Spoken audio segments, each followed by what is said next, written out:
আমার ভাইয়েরা, আমার দয়াল নবী মেরাজ থেকে আসার পরে, আমার দয়াল নবী মেরাজ থেকে আসার পরে একদিন হযরত সাইয়্যিদিনা বেলাল রাদিয়াল্লাহু তাআলা আনহুকে প্রশ্ন করলেন। কারণ বেলাল তো আমার নবীর পাশে থাকতেন, বাইতুল মালের দায়িত্ব থাকতো। আমার নবী বেলালকে বললেন, বেলাল, বিলাল, তুমি এমন কি কাজ করো আমাকে বলো, তুমি এমন কোন কাজ করো? আমি রাসূল মেরাজ রাত্রে চতুর্থ আসমানে বা জান্নাত ভ্রমণ করার সময় আমি দেখলাম তুমি বেলাল আমার আগে আগে হাঁটতেছো। আমি তোমার জুতার আওয়াজ শুনেছি। দেখেন নবী জুতার আওয়াজ, এটা কোন কার জুতা এটাও নবী বলতে পারে। তুমি আমার আগে আগে হাঁটতেছো, আমি তোমার জুতার আওয়াজ শুনেছি, তোমার নালাইনের আওয়াজ শুনেছি। তুমি কি কাজ করো আমাকে বলো। বেলাল রাদিয়াল্লাহু তাআলা উত্তর দিন, ইয়া রাসূলুল্লাহ, আমার কাছে তো তেমন কোন আমল নাই, তবে আমার একটা জিনিস, আমি যখন আমার উযু চলে যায় আমি সাথে সাথে নতুন উযু বানিয়ে আমি 2 রাকাত তাহিয়াতুল ওযুর নামাজ আদায় করি। এবার দাম কত দেখো না। বেলালের দে মক্কার জমিনে, মদিনার মক্কার জমিনে আমার রাসূল বেলালের হাঁটার আওয়াজ শুনতেছেন কোথায়? জান্নাতে। এবার বুঝো বাজি ইনের দাম কত, নিয়ামত আরো বড়। আর নবী আসছে জানো, বেন নিয়ামতের ভান্ডার আনি জানো না।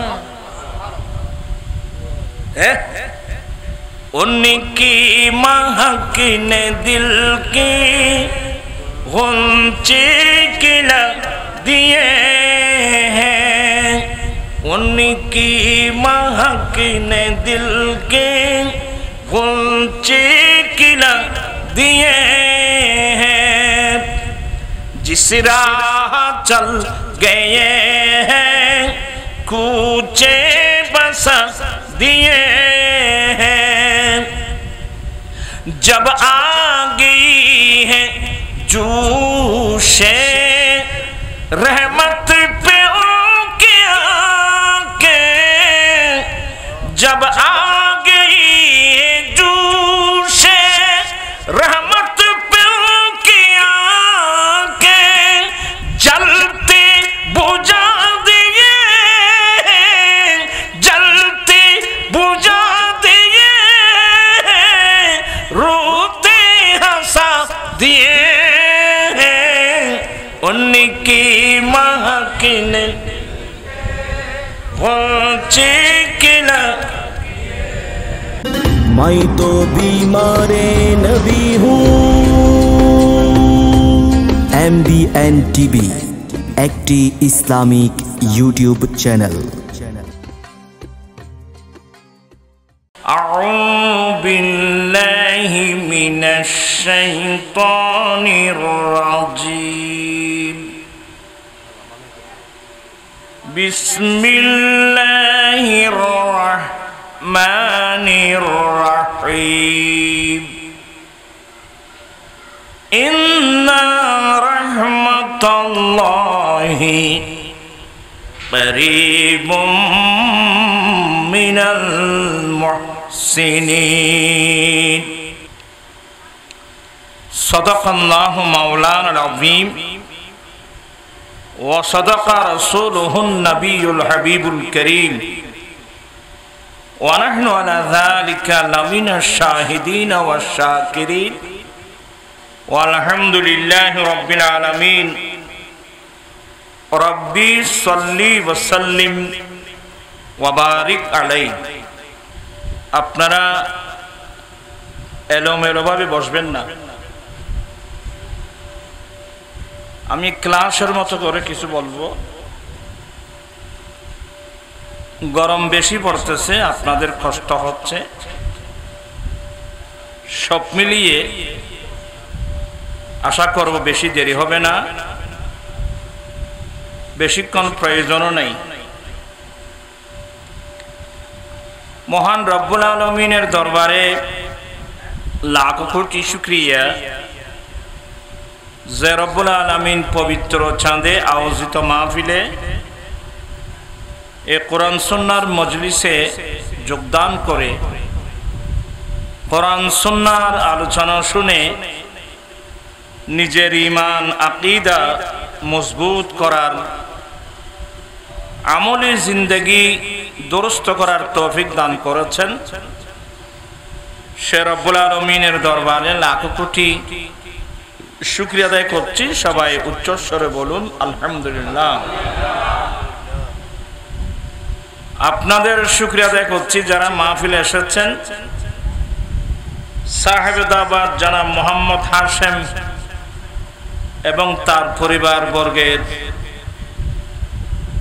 অর্থাৎ যাদের উদ্যোগে আজকের মাহফিল, আমি প্রত্যেকের শুকরিয়া আদায় করছি।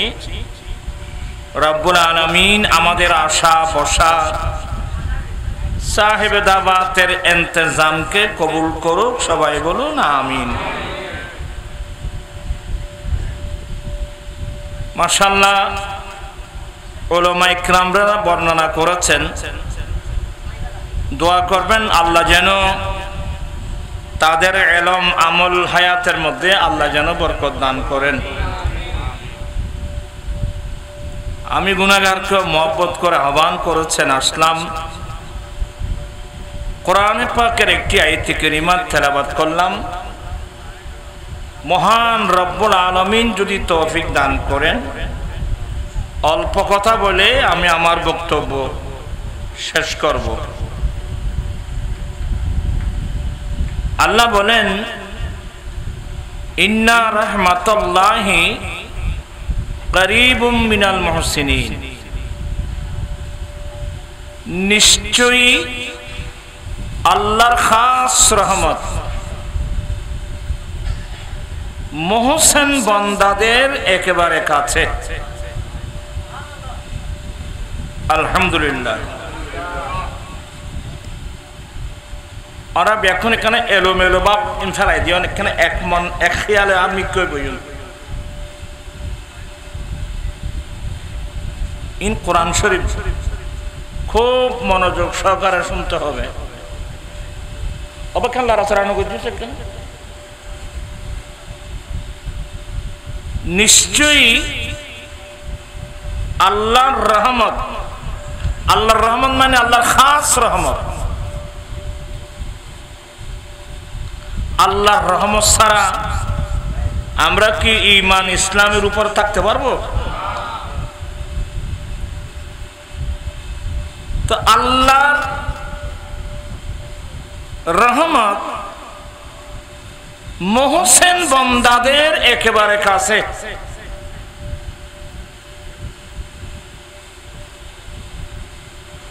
রহমত দুই প্রকার, একটা রহমতে আম্মা আর একটা রহমতে খাসা। জেনারেল রহমত, বিশেষ রহমত, খাস রহমত। খুব মনোযোগ। তো আল্লাহর জেনারেল যেটা রহমত, এটা শুধু আমরা মুসলমান না, মুসলিম অমুসলিম, হিন্দু বৌদ্ধ খ্রিস্টান জুম্মা চাকমা এরাও আল্লাহর রহমত ভোগ করতেছে। তারা বাখাবাদ যখন তারা দেবতায় খাবার দেয় না, দেবতায় খাবার নাম তো দূরের কথা, নিজেও খাইন্য জানে। এই তার কথা কই লাভ নাই, আর কোনো কথা কই।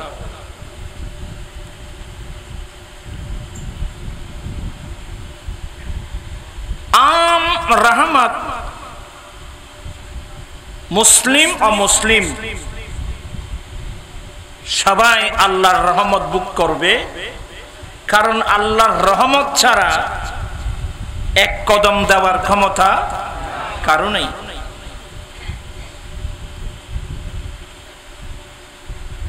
শেখ সাদি রহমতুল্লাহ আলাইহি বলেন, আদিমে জমি সফরায়ে আমেউস ছে দুশ্মন বরি খানে গমা ছে দোস্ত। এ ফারসি ভাষা, আজকাল তো নাই। আল্লাহ জমিনকে আম দস্তরখান বানিয়েছেন, জেনারেল দস্তরখান। কি বন্ধু কি শত্রু সবাই এই দস্তরখানে বসে খানা খাবে।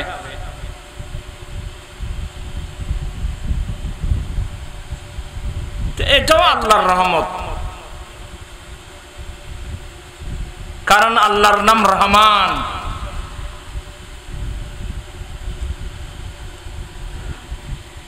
কিন্তু আজকে আমি যে আয়াতে কারিমাটা তেলাওয়াত করলাম,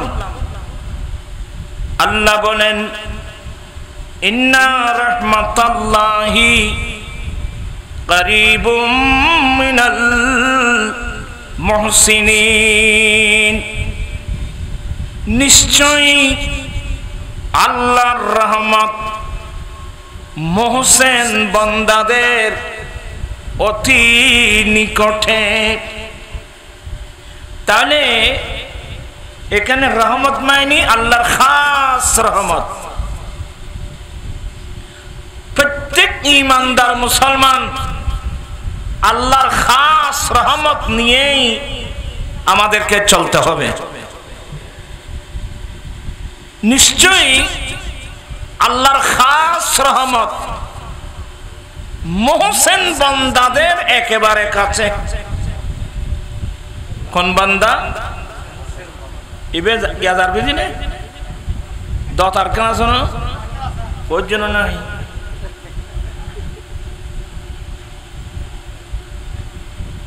ওরা তখন বিরক্ত বিরক্ত মিকেল আর হনার আয় আস্তে আস্তে হয়ে যাবা।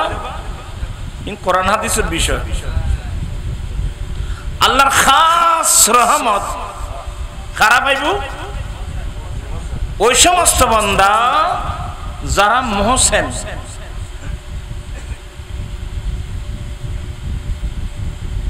এমনে মুহসিন মানে উপকারী, অর্থাৎ আল্লাহর খাস রহমত পাওয়ার জন্য আমরা সবাইকে উপকারী হতে হবে। নিজের উপকারও করতে হবে, অপরেরও উপকার করতে হবে। এখন তো আমরা পরের উপকার দূরের কথা, আমরা নিজের উপকারও আমরা করতে পারি না, বরং আমরা আমাদের নিজের ক্ষতি করতেছি।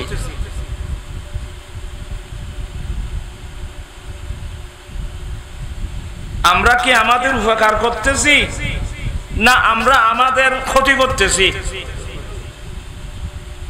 এগুলো বোঝার ক্যাপাসিটি আমাদের নেই। এক্সাম্পল স্বরূপ, আপনার মনে কেউ কিছু নিবেন না, অনেক মানুষ ধূমপান করে, বিড়ি খাই দেয় রে, এটি কথা নয়। এটা যারা তো বোঝার তো ফকট হাত দিলে পাওয়া যাইব। ধূমপান, মাদক, এখন তো বিভিন্ন নাম। আচ্ছা, আপনারা সবাই শিক্ষিত না হলেও সবাই জ্ঞানী মানুষ, রিক্সাওয়ালার কাছেও জ্ঞান আছে। আক্ষরিক জ্ঞান না থাকলেও বিবেক বুদ্ধি আল্লাহ সবাইকে দান করেছেন। এই যে যারা বিড়ি সিগারেট খায়, অর্থাৎ যারা ধূমপান করে, তো ওনার কাছে জিজ্ঞাসা করেন আপনি কি আপনার লাভ করতেছেন না ক্ষতি করতেছেন? তুই কি তোমার লাভ করতে লাগবো না ক্ষতি করতে লাগবো? ইবন নিজে করে দেওয়া যায় আর ক্ষতি করিস। ওরা খুব একখানা ঠান্ডা মেজাজে বুঝে নিন, ক্ষতি কি কি? এক নম্বর, আমার অর্থ গেল। এক প্যাকেট এক মোদা বিড়ির দাম কত রবা? হয়তো জানতেন না, যে বিড়ি বল না, এক প্যাকেট বিড়ির এক মোদা বিড়ির দাম কত? জি 22 টিয়া। এক মোদা বিড়ির দাম 22 টিয়া।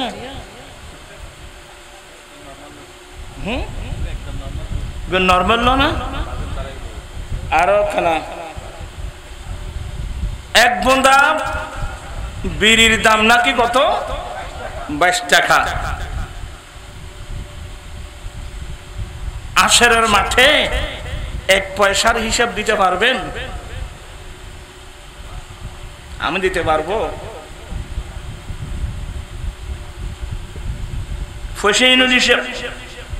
প্রত্যেক মুসলমান ঈমান রাখতে হবে, ওয়ামাই ইয়ামাল মিসকালা যাররাতিন খায়রান ইয়ারা ওয়ামাই ইয়ামাল মিসকালা যাররাতিন শাররান ইয়ারা। আমরা ভালো করি মন্দ করি, প্রত্যেকটা অণু পরমাণুর হিসাব আমলনামা আমাদেরকে দেখানো হবে, হিসাব দিতে হবে। তাহলে এক বোঁদা বিড়ির দাম কত? 22 টাকা। তাহলে 22 টাকা ওদিকে চলে গেল। এটা লাভ হলো না ক্ষতি? ক্ষতি। এক নম্বর আমার অর্থের ক্ষতি। দ্বিতীয় নম্বর, এই যে ধূমপান করলে আমার শরীরের লাভ না ক্ষতি?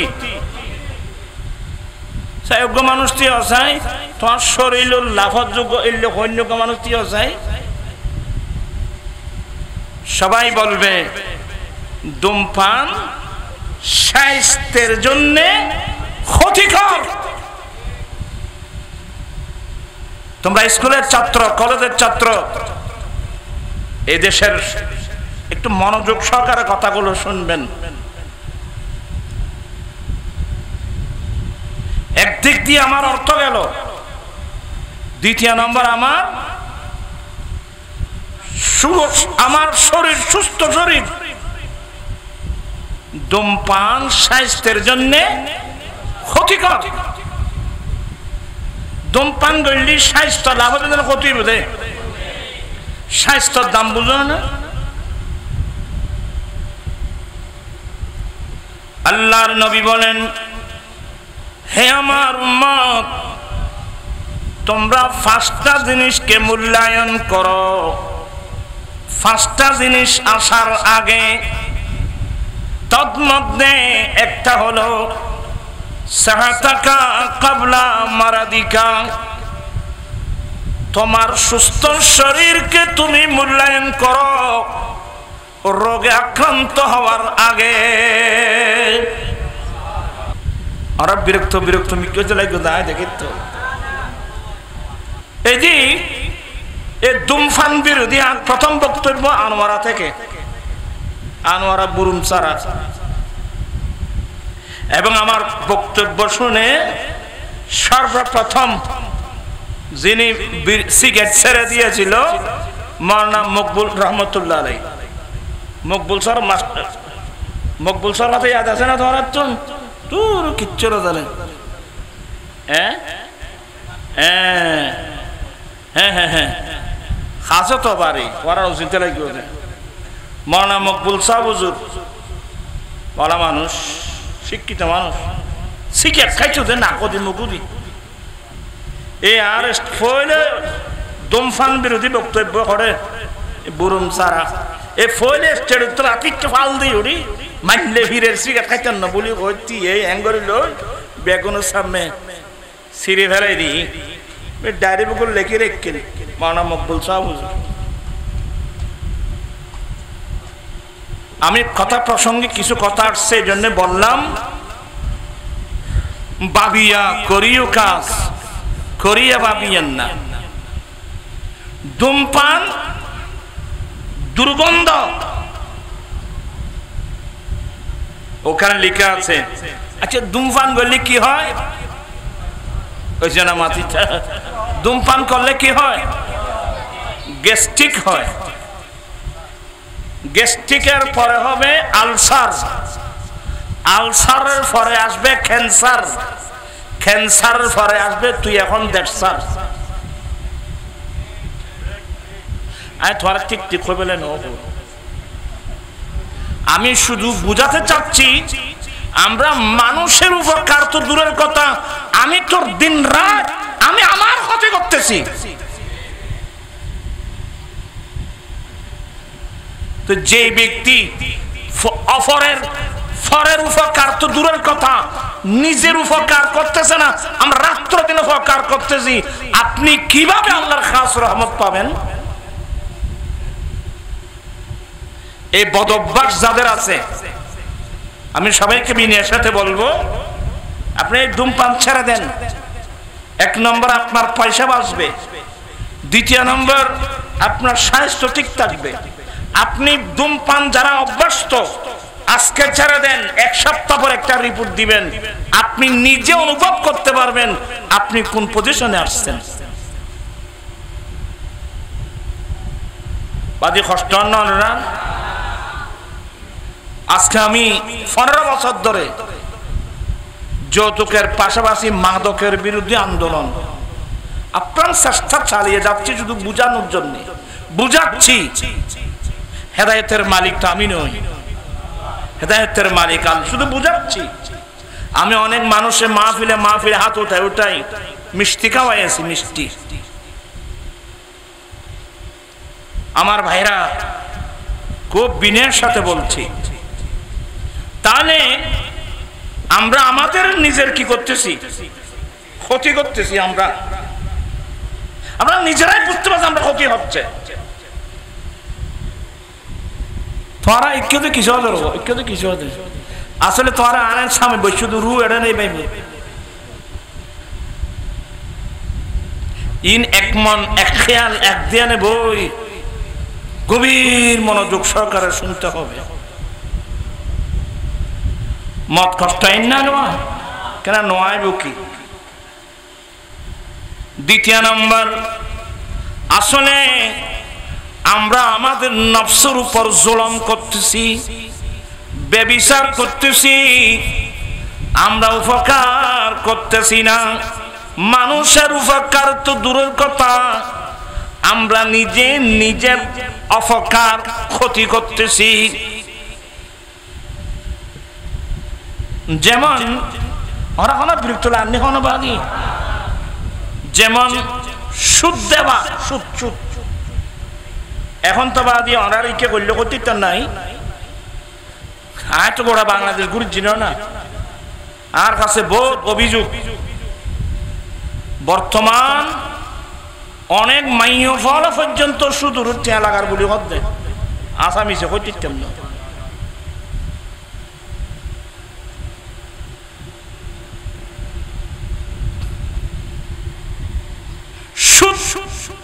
কত বড় মারাত্মক জিনিস জানেন? কোরআন শরীফ একজন মানুষ নামাজ পড়ে নাই, অপরাধ করেছে, গুনাহ করেছে, তওবা করে আল্লাহ কি করবে, মাফ করবে, গুনাহ করেছে। কিন্তু একজন এক ওয়াক্ত নামাজ না পড়লে সে আল্লাহর সাথে যুদ্ধ করলো, আল্লাহর রাসূলের সাথে যুদ্ধ করলো, এই ধরনের কোনো মন্তব্য কোরআন হাদিসের মধ্যে নেই। কিন্তু এমন একটা মারাত্মক সুদ, ফাযানু বিহারবিম মিনাল্লাহি ওয়া রাসূলিহি, সুদ দেওয়া, সুদ নেওয়া, সুদকে সমর্থন করা, এটা ডাইরেক্ট আল্লাহ এবং রাসূলের সাথে যুদ্ধ করা। নাউযুবিল্লাহ বলবেন না আপনারা? আমার ভাইয়েরা, দশম হিজরে 4 ফাতের মাঠে দাঁড়িয়ে কি বলছেন?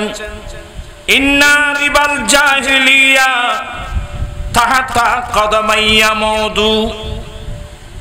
উম্মত, অন্ধকার যুগের, জিহালত যুগের যত প্রকারের সুদ প্রথা, সমস্ত সুদ প্রথা আমি আজকে আমার পায়ের নিচে দফন করে দিলাম। সুদ সিস্টেম রাসূল কি করে দিয়েছেন? মাটির নিচে তখন করে দিয়েছে সুদ। আল্লাহর নবী বলেন, আয় হায় হায় হায় হায়, লিরিবা সাবিনা হুবা, উম্মত সুদের 70টি গুনাহ। নাউজুবিল্লাহ বলবেন না? উম্মত তোরা ব্যাকুনি কে চাই, ওই কে চাই, ব্যাকুনি কে চাই যাবে, আমি কেন যাবে? শিল্লাহারে এটা কইছু ধদিবাজি আইনকে মেজাজি মিক্কা মানুষ। আমি আপনাদেরকে বুঝাচ্ছি কোরআন, আমি আপনাদেরকে বুঝাচ্ছি রাসূলের পাকের হাদিস। আপনারা যে অবহেলা এখন অধিক মানে রুয়ে কেন নাই? শেষ খালাস গেই হায়াত গেই তো আর কি ইকে কে সাইতে হায়াত তো গেই গো আছে কদিন আর দুনিয়া মিতে আর। আল্লাহর নবী বলেন, লিরিবা সাবিনা হুবা, উম্মত সুদের 70টি গুনাহ। ও আল্লাহ, উম্মত সুদের 70টি গুনাহ। আইসারুহা আইয়ানকিহার রাজুল উম্মাহু, সুদের 70টি গুনার মধ্যে একেবারে নরমাল গুনাহ, একেবারে ছোট গুনাহ, নিজের ছেলে নিজের মাকে বিবাহ করা যত বড় গুনাহ। নাউজুবিল্লাহ বলেন না? এগুলো আমার রাসূল বলছেন, এগুলো বলতেছি আমি। সুদের 70টি গুনাহ, 70টি গুনার মধ্যে একেবারে নরমাল কত বড় গুনাহ জানো? নিজের ছেলে নিজের মাকে বিবাহ করা যত বড় গুনাহ। সুদ এত বড় মারাত্মক, কারণ সুদ হলো গরিব মানুষকে শোষণ করার বড় অস্ত্র। গরিব মিসকিন কাঙ্গাল অসহায় মানুষ বিপদে পড়ে আপনার থেকে 1000 টাকা ধার নিল, চাচা আমাকে 1000 টাকা ধার দেন, আমার বাবা অসুস্থ, আমার স্বামী অসুস্থ, চিকিৎসার পয়সা নাই, আমাকে 1000 টাকা দেন, আমি সময় মতো দিয়ে ফেলবো। বলে হ্যাঁ দিতে পারবো। 1000 কেন, 2000 দিতে পারবো, 5000 দেব, কিন্তু দেওয়ার সময় 1000 প্রতি আমাকে 200 টাকা বাড়াইয়ে দিতে হবে।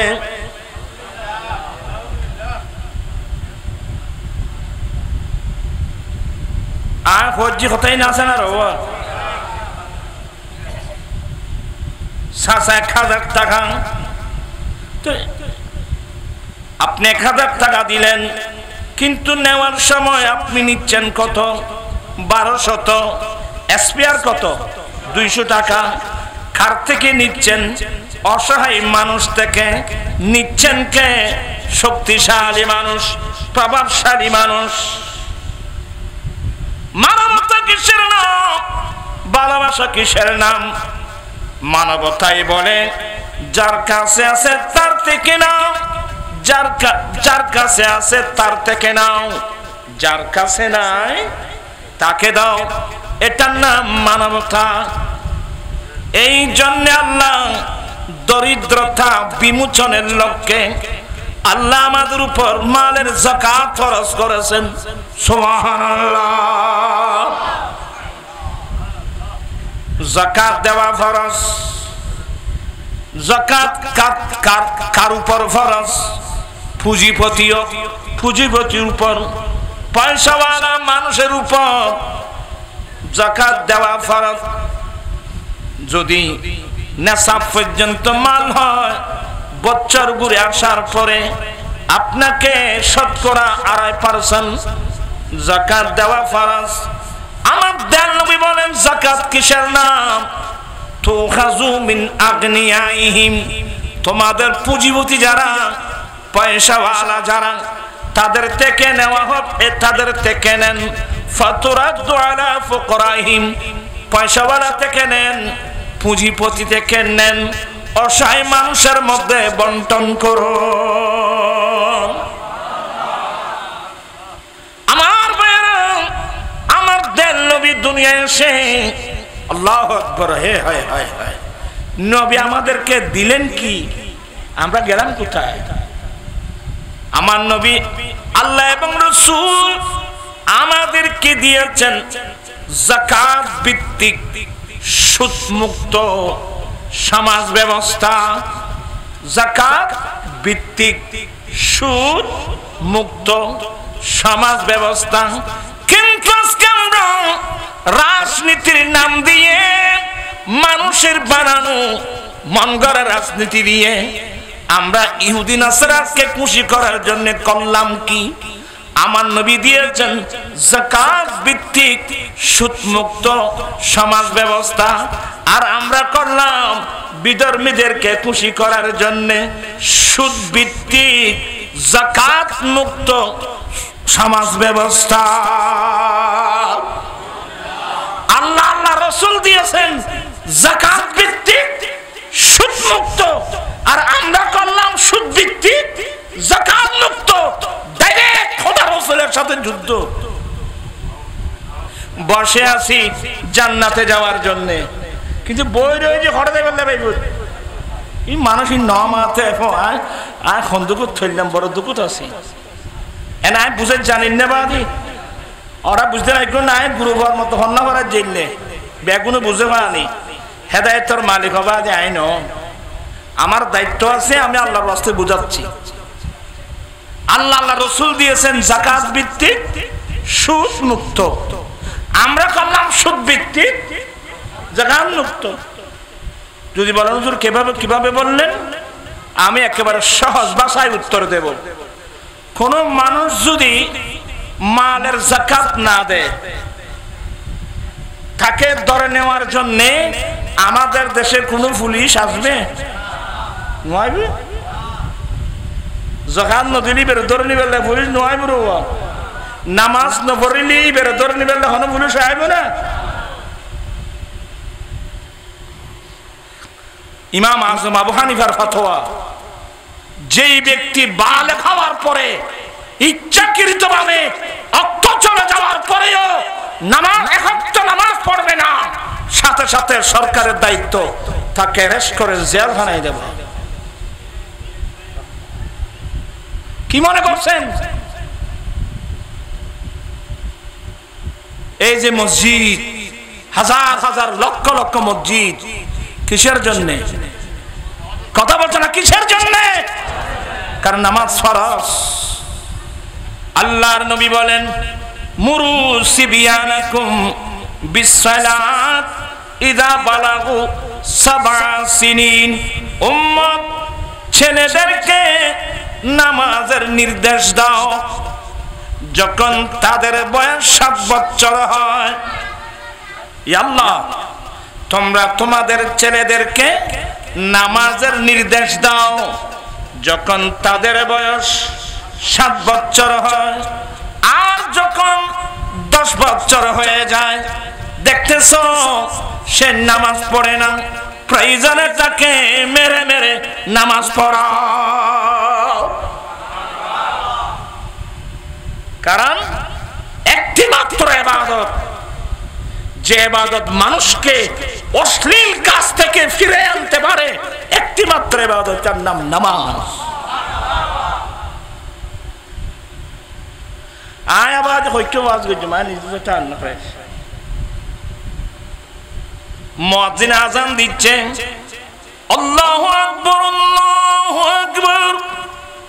ও নরবাসী, আদম আলাইহিস সালাম থেকে ঈসা আলাইহিস সালাম পর্যন্ত কোন নবীর উম্মতের উপর 5 ওয়াক্ত নামাজও ছিল না, আযানও ছিল না, একামত ছিল না। এগুলো আমরাই পেয়েছি আমার দয়াল নবীর উসিলায়।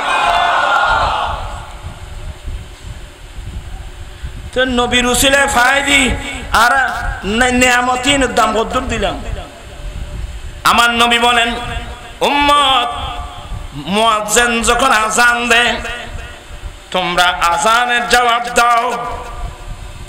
আর ওয়াজিন মাইফল শুনেন না, তোরা নবুনর মাইবা কত নুনিল, তোরা কত নুন দিয়ে বিয়াই না তালতে বাইরে না খালতে ভাই ইকে চাইতো কত নিকে চাইতো পারালে ফান্নাই নই ভাই বহুত ইমিন নবীর প্রেমিকর লাই ফান্নাই নাচছে দে কথা বুঝছো না। উজুরল বাত খড়ে নাই জানি তো উজুরল খাম কি নিজরাত ফরিয়ার বাদ এড়ে ফেড়ে মানুষ জানে আল্লাহুম্মা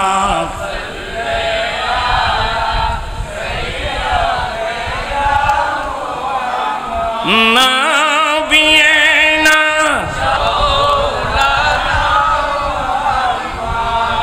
আর কষ্ট হইব বাজি গরম পরের আর কষ্ট হইব। আমি এই কয়েকটা কথা আল্লাহর নবী বলেন উম্মত মুয়াজ্জিন যখন আযান দেয় তখন তোমরা আযানের জবাব দাও। বেশি ওয়াজ লাগতো না বাজ এতে ওয়াজ দেখিতে তুমি আল্লাহু আকবার আল্লাহু আকবার আওয়াজ কানে আসার সাথে গল্প করা বন্ধ, মোবাইল চাওয়া বন্ধ, পত্রিকা পড়া বন্ধ, এমনকি আপনি কোরআন তেলাওয়াত করতেছেন এটাও বন্ধ। বিয়ের সাথে গল্প গুজব বন্ধ, আত্মীয়ের সাথে গল্প গুজব বন্ধ। মুয়াজ্জিন যখন আযান দেয় সব কিছু বন্ধ করে ভক্তি সহকারে আযানের জবাব দাও। ইয়া রাসূলুল্লাহ আযানের জবাব কিভাবে দেব? আমার নবী বলেন মুয়াজ্জিন যেভাবে বলবে শুধু বেশ কম হবে। মুয়াজ্জিন বলবে হাইয়া আলাস সালাহ, তোমরা বলবা লা হাওলা ওয়ালা কুওয়াতা ইল্লা বিল্লাহ। মুয়াজ্জিন বলবে হাইয়া আলাল ফালাহ, তোমরা বলবা লা হাওলা ওয়ালা কুওয়াতা ইল্লা বিল্লাহ। বাকিগুলো মুয়াজ্জিন যেভাবে বলবে সেইভাবে তোমরা উত্তর দাও। আমরা যারা পুরুষ আছি আমরা বড় করা উচ্চস্বরে জবাব দেব। ঘরের মহিলারা মা বোন যারা আছে মহিলা যারা আছে এদের আওয়াজ ছোট, এরা ছোট করে কি দিবে? আযানের জবাব দিবে। এনে আজকে মাহফিল তুমি বাড়ির যাই বহুত মুসল্লাবে দিয়া জীবন মিদি খৌয়া আযানের জবাব দিও। তোরা ফুসল লইতে নয় জানি তো খানি বেক তো তুই খবর দিই অঙ্ক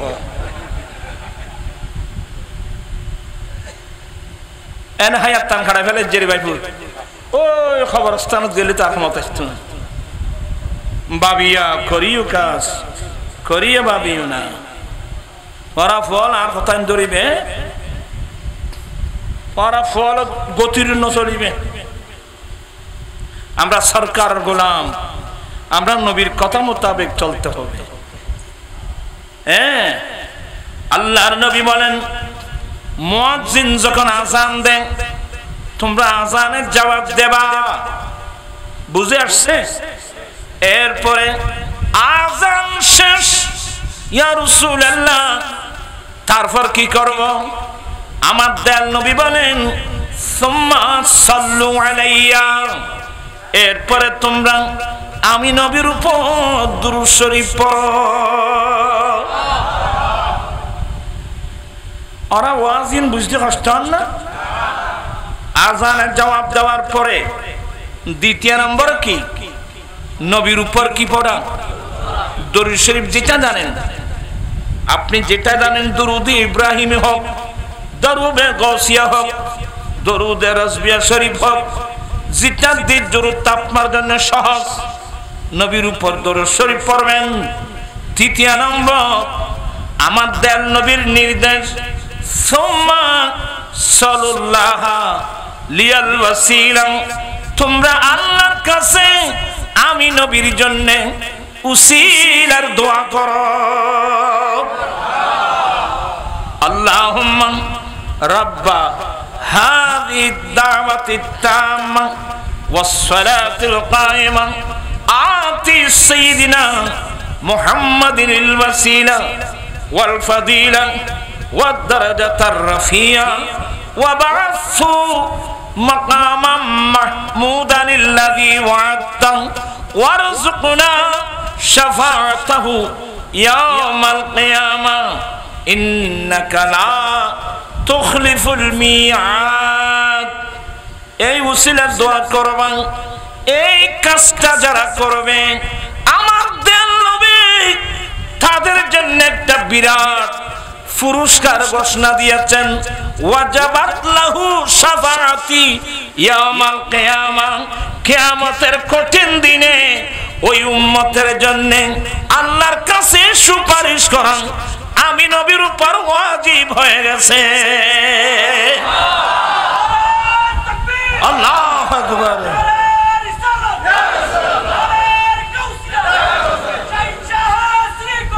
আমার জীবন মরণ সাজাবো মাদানী রঙে, আমার জীবন মরণ সাজাবো মাদানী রঙে, সেই রঙে রঙিন হলে আল্লাহ রাসূল থাকবে আমার সঙ্গে। আমার জীবন মরণ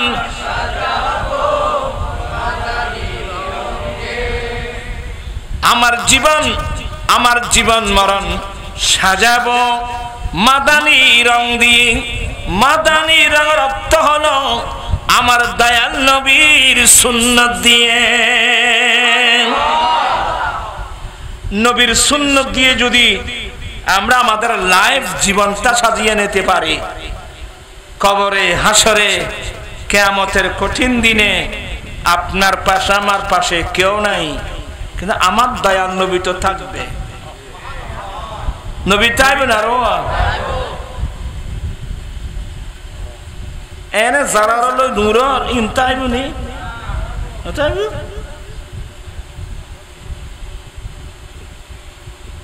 আমার নবী আমার সঙ্গে থাকবে, আমার দয়াল আমার কেউ নাই, আমার দয়াল নবী থাকবে। মান আহাব্বা সুন্নতি ওসমান তো না করতো না যুদ্ধে আর খাসবাগ তো হিসেব হিসেব হই না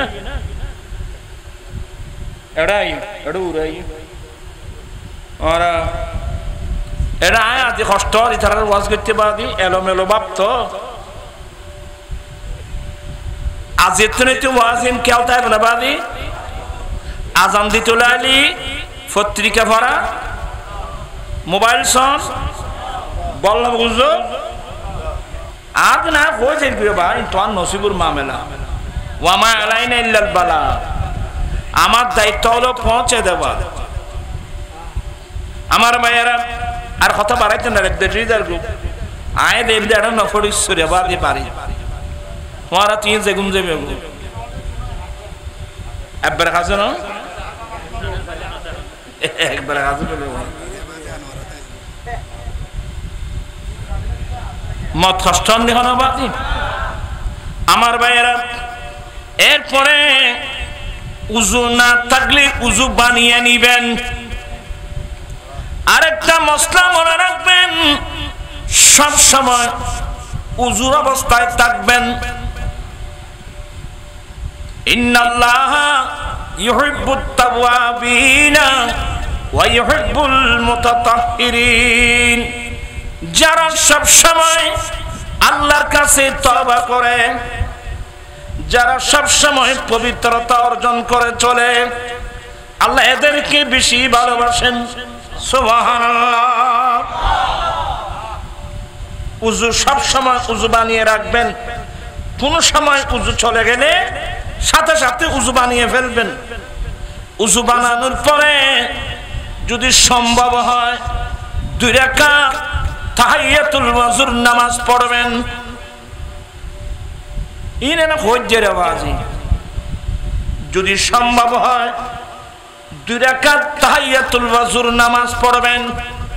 এনে বেশি না, এনে কুল ইয়া আইয়ুহাল কাফিরুন, কুল হুয়াল্লাহু আহাদ, এইগুন দিয়ে অথবা যে সূরা জানেন দি ছোট ছোট সূরা দি 2 রাকাত তাহিয়াতুল ওযুর নামাজ পড়বেন।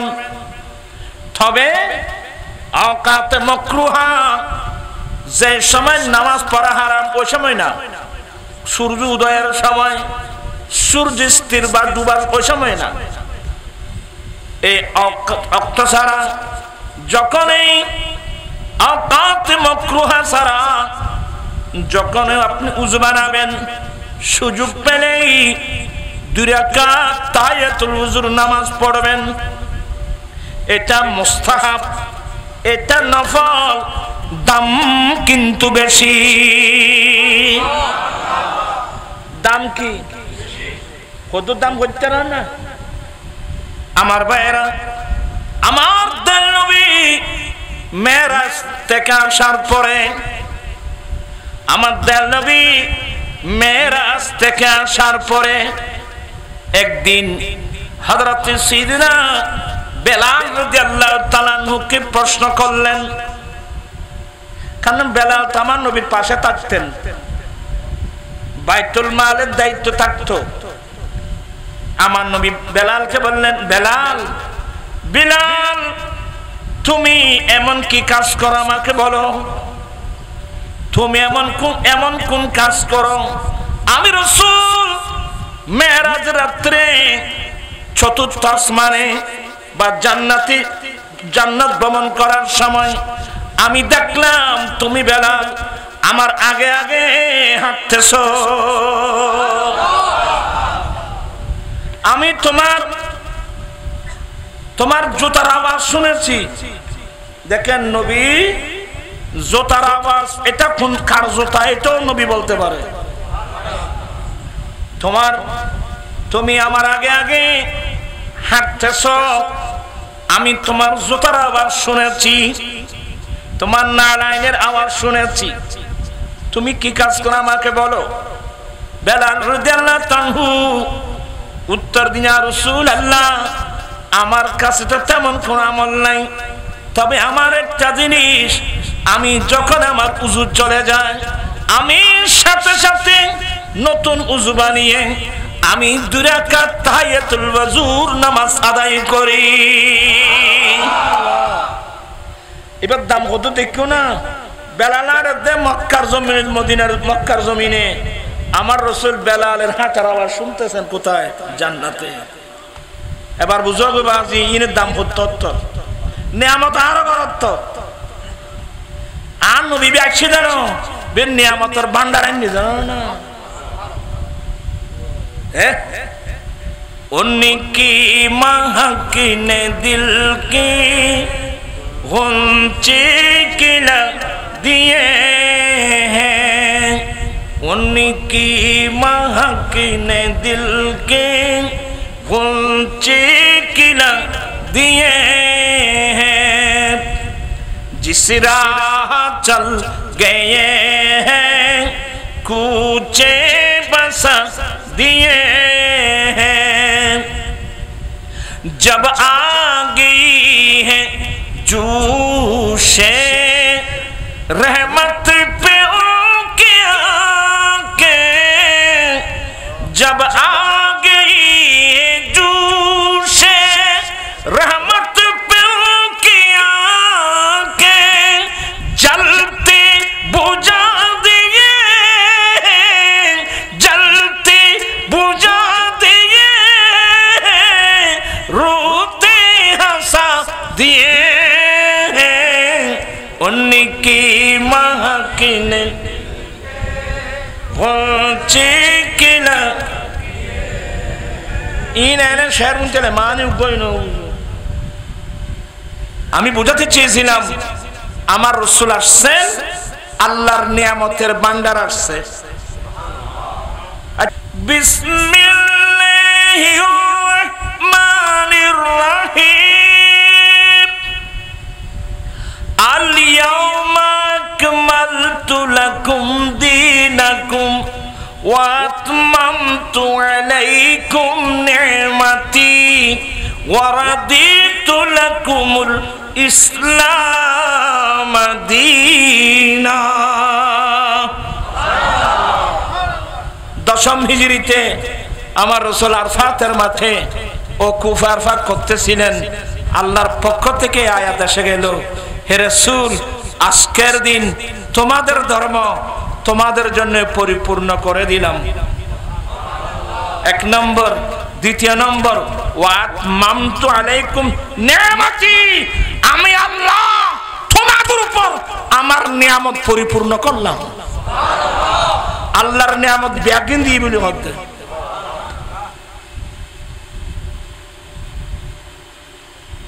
আমার আল্লাহ আমাদেরকে বলছেন মা আতাকুমুর রাসূলু ফাখুযুহু আমার রাসূল তোমাদেরকে যাই দে এগুলো তোমরা গ্রহণ করো ওয়ামা নাহাকুম আন ফান্তাহু আমার রাসূল যেগুলো নিষেধ করে এগুলো তোমরা বর্জন করো তারা আল্লাহকে আল্লাহর অর্ডার মানিলেন না রাসূলের নসরুল অর্ডার মানিলেন আর নজরুগ নফস আছে ভিতরে এ বেজায় কয়েন গই গই চলে দি কিন্তু বই রই দি আর এখন ব্যস্ত যাবে লাই আই হুজুর গতম ওয়াজুন নি দি ওরা মত কষ্ট আনিবেন নি হন সাই রাত তো বেশি কি বাবা দেরি দেরি মানুষ গবালে সিটাং শহরত গই বুড়া মানুষ গ্রাম্য মানুষেরই এটা সিটাঙত ফুয়াগো থাকে তো এই সুবাদে বুড়ো জীবনত কোনোদিন চট্টগ্রাম শহরে যায় নাই নতুন গিয়েছে নতুন গিয়ে দেরি ফুয়াইয়ে বাপরা ভাই বুড়া হারালে আর বাপ্পা শহর তাই কে খাবাইম না কে খাবাইম এত বলে এত তোর মান্দারা জাম্বারি ইন্ডিয়ার বড় বড় আম এত রাম খাইও না তো এরা মান্দারা জাম খাইও না ও তুমি ভাই ন দেখো এত অতরাম বিজি বেতুরেন নি ক্যাশ ট্যাশ নাই বেকিং গোস্ত উগমাম 8-10 জন খাইতে রে তারা সহ্যরে হলে তরাম আছে না আছে বাদি গোয়াছে কত অতর এত অতর গোয়াছে না তখন সামনে আরো ডট ডট দেবে খাট্টল পানি দেবে বারাত জেরি 3 দিন বারে বড় এত অতর বড় দেখো না চলে আদে যাই হোক হতার নাম লতা বার দেখে বাদি এই আর বুঝা সাহেব এখন দেখা জীবনত এই আম তো শোধন দে ফুয়াগো সিটাং শহরত আসিল বলি এ ফাই যে তা সাহেব আমার খান নি তো ভিতরে ভিতরে কাজে কা সিটাং শহরত আর আইতে জম না এবার যারা গরদ দূর তুকো রুইম তোই গরদ দূর তুকো রুইলি আম গাছ আম ধরিবু আয় গরদ দূরত বউ সিরি সারি আম খাই বালা কথা হাঙত চাচা যায় রে এ রোদুর বুতুর এ গরমের বুতুর মাথার কাম পাতালত করে সাজি বউয়া ফাইন্যে মদরের ঠেনাও করো ওইছে না মাতিয়া বিকি গাছ রোদ যে ই নানরা বুঝে বেলা হই দেরি ফাইন্যে মদর আজকের ফলে ফাইন্যে মদর চিনতো না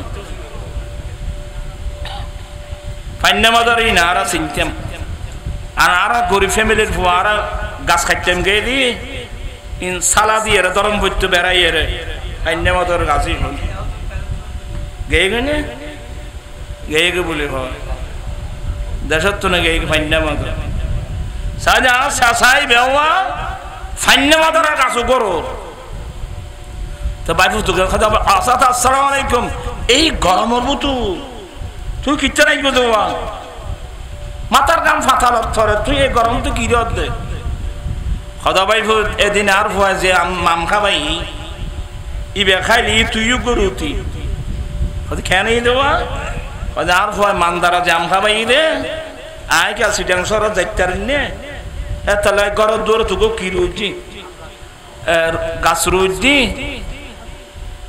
কি রুজে লাগিও তো হয় গাছ রুজ দিয়ে রে হয় কি গাছ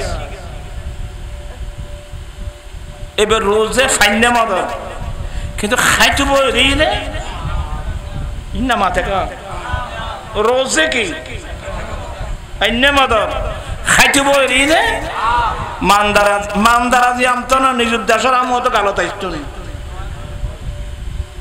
এখন আর অবস্থা বরাবর লই গিয়ে দে ভাইবুত গরিব জীবী একদিন আল্লাহর নাফরমানি যাইতাম বড় দি ব্যস্ত ভাবিয়া করিও কাজ করিয়া ভাবিও না মোতাবেক চলতে হবে আমার কথা বুঝতে পারেন না ওনারা ব্যাগুন জ্ঞানী মানুষ এত আনলাম বাওয়াজ দিকে দিবে আল্লাহ সবাইকে গুলো বুঝার তৌফিক দান করুক আমার ভাইয়েরা উযু না থাকলে সাথে সাথে ভালো করে উযু বানিয়ে সুন্দর পোশাক পরে কোন পোশাক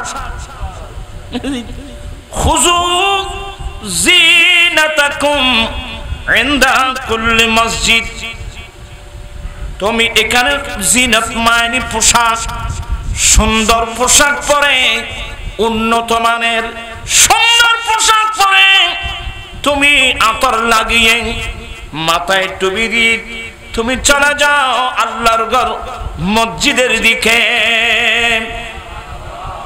তোরা বল কেন যাইবে উন্নত মানের সাজসজ্জা তোরা তো সাজো আছে তালের বাড়ি যাবেন নাই বিয়ের বাড়ি যাবেন নাই বন্ধুর লই ঘুরিবেন নাই তোর বানাইল ফলে তো সুন্দর দেখর ঘরে এত তেজগুর মাইয়ে ফলে সাইজ দুজে নিজের জামারি দেখাইবেন নাই ইন্না মাতে মানুষ এখানে এক তেজগুর মাইয়ে ফলে সাইজ দুজে নিজের জামারি দেখাইবেন নাই বর্তমান জগৎ অধিকাংশ মাইয়ে ফলে সাজেছে নিজের জামারি দেখাইবেন নাই না বেগানা পুরুষ দেখাইবেন নাই আই ওয়াজিং গলি তোমার আর লড়ে দিয়ে দূর হবে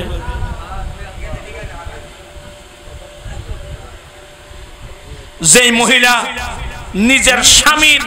নিজের স্বামীর মন জয় করার জন্য যেই মহিলা যত সাজতে পারবে তত বেশি সওয়াব হবে আর যেই মাইফা নিজের জামাইনি না দেখাই আরেকজনের দেখাই বেল্লাই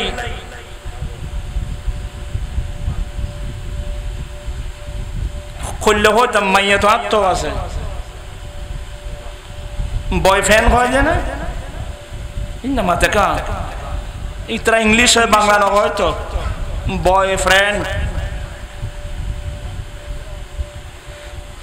আল্লাহ সবাইকে মাফ করুক আমি মেয়েদেরকে সতর্ক করতেছি আল্লাহ বলেন ওয়াকারনা ফি বুয়ুতিকুন্না ওয়ালা তাবাররাজানা তাবাররুজাল জাহিলিয়াতিল উলা এ আমার নবীর স্ত্রীরা তোমরা তোমাদের ঘরের মধ্যে অবস্থান করো এ আমার নবীর স্ত্রীরা তোমরা তোমাদের ঘরের মধ্যে অবস্থান করো প্রথম জিহাদ যুগের মহিলাদের মতো সেজে গুছে নিজের সৌন্দর্য অন্যকে দেখাবার জন্য তোমরা ঘর থেকে বের হবা না বাবা নবীর বিবি আর মানো তো নবীর বিবিদের বিষয়ে যদি আল্লাহ এত বড় আয়াত নাযিল করে আর বর্তমান যুগের মাইফার কি অবস্থা বুঝে মাইফা তো করে তুগ্য নেই ইল্লা মাশাআল্লাহ অধিকাংশ মহিলা এখন সবাই মার্কেট মুখী খেসা বাজার পর্যন্ত মাইফা করে দেয় এটা খারাপ ওয়াজ করবে আর খারাপ ওয়াজ করতে আর যাইতে না বুঝি না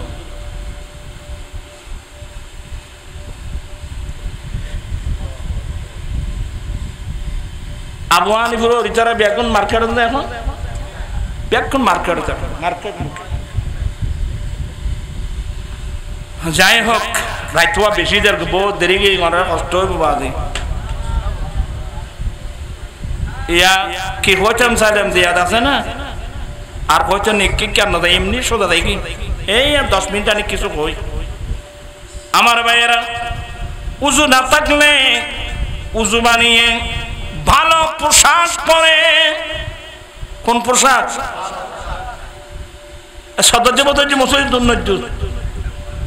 ভালো পোশাক যার যতটুকু আছে আর কি বহুত গরিব মানুষ ইতার থেকে দামি হওয়ার আছে না, কিন্তু দামি হওয়া নইলেও অনেক গরিব মানুষ হইলো ইয়ান পরিষ্কার হওয়ার দুই যাই পবিত্র হওয়ার লইয়ার আর কি। আপনি উজমা নিয়ে পরিষ্কার কাপড় নিয়ে সুন্দর কাপড় পরে মসজিদে চলে যাও। কোথায়? মসজিদে। ও আমার ভাইয়েরা, এমন একটা যুগ ছিল যেই যুগে শুধু পুরুষ নয়, মহিলা পর্যন্ত আল্লাহর ঘর মসজিদে গিয়ে জামাত সহকারে নামাজ পড়তো। আমার নবীর ইন্তেকালের পরে খলিফাতুর রাসূল হযরত সাইয়েদনা আবু বকর সিদ্দিক রাদিয়াল্লাহু তাআলা খেলাফতের যুগেও পুরুষের পাশাপাশি মহিলারাও মসজিদে গিয়ে জামাত সহকারে নামাজ আদায় করেছেন। তবে বেশ কম হলো পুরুষের বালেগ, পুরুষের কাতার সামনে, তারপর 7 বছরের ছেলে, 7, 8, 9 বছরের এই বয়সের ছেলেদের কাতার ছিল পিছনে, তাদের পিছনে থাকতো মহিলাদের কাতার। যখন খলিফাতুল মুসলিমিন ফারুক আজমের খেলাফতের যুগ আসলো, নারী পুরুষ মসজিদে যাওয়ার সময় কোন পুরুষ কোন মহিলার দিকে ভিন্ন দৃষ্টিতে দেখছে কিনা, এবং কোন পুরুষ কোন মহিলার দিকে, কোন মহিলা কোন পুরুষের দিকে দেখছে কিনা ভিন্ন দৃষ্টিতে উনি পাহারা দিলেন। নিজের পরিবারের মতো, নিজের ছেলে মেয়ের মতো পাহারা দিলেন। ওনার পাহাড়ের মধ্যে ধরা পড়লো ব্যতিক্রম কিছু চিত্র ধরা পড়লো। মজলিসে শুরা যখন আহ্বান করা হলো, ফারুক আজম বললেন, আমি এইভাবে পাহারা দিয়েছিলাম, আমার দৃষ্টির মধ্যে ব্যতিক্রম কিছু ধরা পড়লো। আরেকজন বলল, হুজুর আমিও কিছু দেখছি। তখন বলেন, এই নারী পুরুষ আল্লাহর ঘর মসজিদে যাচ্ছে, আল্লাহর ঘর মসজিদে যাওয়ার সময় কিছু পুরুষ কিছু মেয়ের দিকে, কিছু মেয়ে কিছু পুরুষের দিকে ভিন্ন দৃষ্টিতে দেখতেছে। এই সিস্টেম চালু থাকলে আগামী আল্লাহর ঘর মসজিদ থাকবে না, নারী পুরুষের ব্যভিচারের আড্ডায় পরিণত হবে। সবার সম্মতিক্রমে ওদিন থেকে মহিলাদেরকে মসজিদে যাওয়া নিষেধ করা হয়েছে। আজ থেকে পুরুষরাই মসজিদে আসবে, মহিলারা ঘরের মধ্যে নামাজ পড়বে।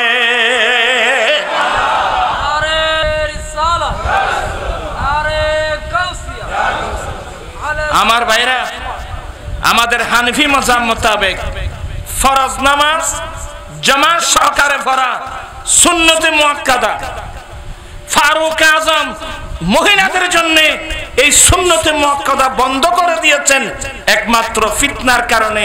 ফিতনার কারণে ফারুক আজম মহিলাদেরকে যেখানে আল্লাহর ঘর মসজিদে যাওয়া নিষেধ করে দিয়েছে, তোমরা কোন সাহসে মেয়েদেরকে মার্কেটে বাড়াচ্ছ?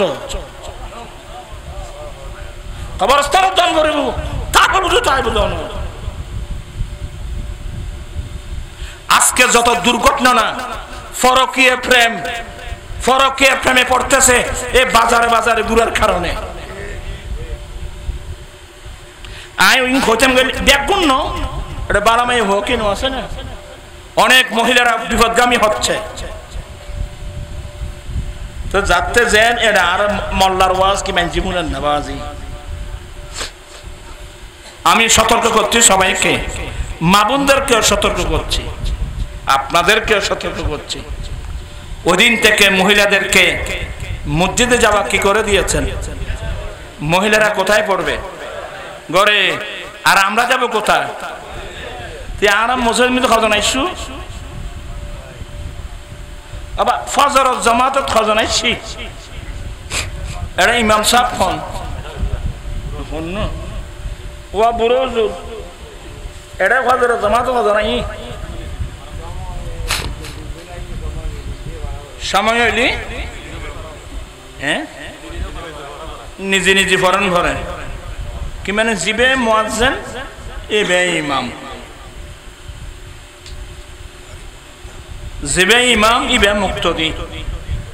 ইবে ওখানে মহব্বতে গেই যেন সরি বাঁচাইলি ন বাঁচাইলি বসে দিব না নাই না অনগান তো খেদমত আর কথা কই দি আর অনার কথা কই না ওয়ান মুরবি মানুষ আর ফলের কথা কই দি আর হুজুর হলে মসজিদ নামাজ না পড়াইবে নি বইলে ওদের টিয়া কদুন দিবেন যাই হোক কথা কইতাম গেলে বোর্ড দেখে কথাবার্তা আইব আমি বোঝাতে চাচ্ছিলাম আমরা কোথায় যাব তখন মসজিদে যাওয়ার সময় মসজিদের দরওয়াজায় গিয়ে একটা দোয়া পড়ব শিক্ষা নাই এনে লম্বা লম্বা গম্মাচ্ছু দিয়ে গো আমেরিকা উদ্যোগ 7 বাম ফাড়ে ফেলার জন্য না মসজিদ দরওয়াজায় গিয়ে পড়ো বিসমিল্লাহি আখো যত পড়ো না বিসমিল্লাহি ওয়াসসালাতু ওয়াসসালামু আলান নবী আল্লাহুম্মা গফিরলি যুনুবি ওয়াফতাহলি আবওয়াবা রাহমাতিকা আজে তো নয় বেশি কি লেবে ফলে বিসমিল্লাহ কারণ যেমন বালাহামত কি এরপরে নবীর কি করেন হ্যাঁ বিসমিল্লাহি ওয়াসসালাতু ওয়াসসালামু আলান নবী আল্লাহুম্মা গফিরলি যুনুবি আল্লাহ তুমি আমার জীবনের গুনাহগুলো maaf করে দাও ওয়াফতাহলি আবওয়াবা রাহমাতিকা তোমার রহমতের দরওয়াজাগুলো আমার জন্য খুলে দাও এই দোয়াটা পরে ডান পা দিয়ে মসজিদের ভিতরে ঢুকলাম ঢুকার পরে মসজিদের দিকে দৃষ্টি দেব আমার আগে কোনো মুসল্লি মসজিদে আসছে কিনা দেখতেছি আমার আগে অনেক মানুষ বা কয়েকজন মানুষ মসজিদে আসছে দেখবো ওরা কি করতেছে আপনি দেখতেছেন ওরা বসে আছে আযানের জন্য বা ইকামতের জন্য ওরা বসে আছেন আপনি ভিতরে ঢুকে বড় করে সালাম দিবেন আসসালামু আলাইকুম ইনি একটাই বলা কথা কি দিবেন সালাম দিবেন আর যদি দেখতেছেন কেউ নামাজ পড়তেছে কেউ আল্লাহর কাছে দোয়া করতেছেন তখন আপনি সালাম দিবেন আসসালামু আলাইকুম নয় আপনি সালাম দিবেন ছোট করে আসসালামু আলাইনা ওয়া আলা ইবাদিল্লাহিস সালিহিন ইন শিক্ষা না হায় হায় হায় হায় হায় জীবন কি খারাইলাম যে বাদে আরো হচ্ছে আমার জীবন মরণ জোরে জোরে আমার জীবন মরণ মাদানী রঙে আমার জীবন মরণ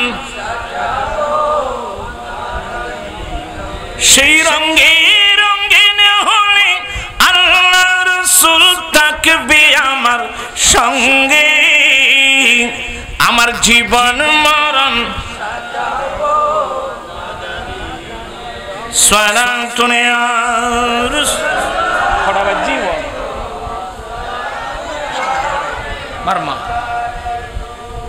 মসজিদে গিয়ে আমি নামাজ কিভাবে পড়ব ওই আয়াত দিলাম দিয়াত আছে না হোক তুমি আত আছে ইন্না রাহমাতাল্লাহি করিবুম মিনাল মুহসিনিন নিশ্চয় আল্লাহর খাস রহমত মুহসিন বান্দাদের একেবারে কাছে এতক্ষণ মুহসিন মানে উপকারীর কথা বললাম এখানে বলবো হাদিসে জিবরিল একদিন মানুষের সুরত নিয়ে একেবারে পোশাক একেবারে সাদা দগদগে চুলদারি একেবারে কালো এমন একজন পুরুষ আমার নবীর দরবারে আসছেন এটা ফারুক আজম বর্ণনা দিচ্ছেন আমার নবীর সামনে এসে বসে নবীর কাছে কিছু জানতে চেয়েছেন আখবিরনি ইয়া মুহাম্মাদু আমিল ইসলাম,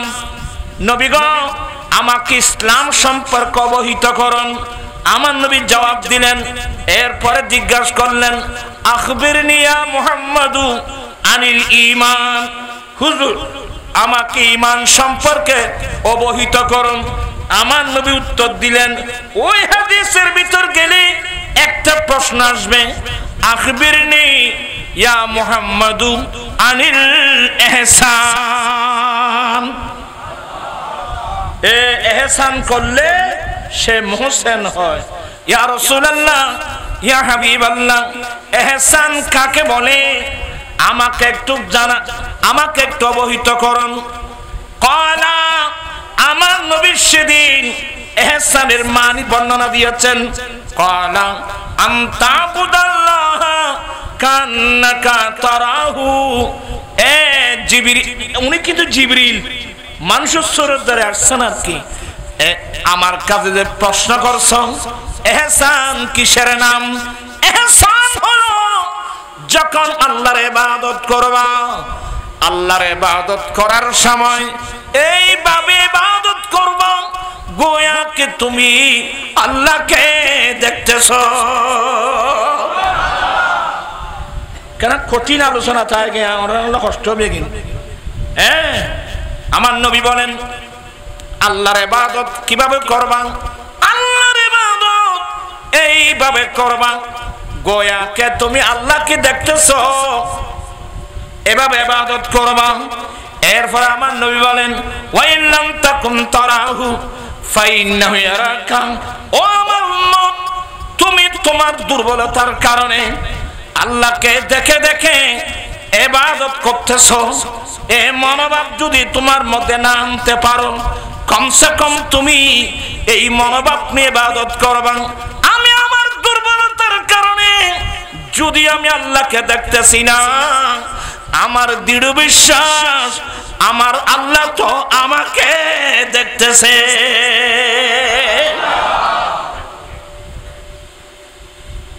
আমার আল্লাহ আমাকে দেখতেছে। যখন আমি যখন এভাবে নামাজ পড়ব, আমি আল্লাহকে দেখতেছি না ঠিকই, কিন্তু আমার আল্লাহ আমাকে দেখতেছে।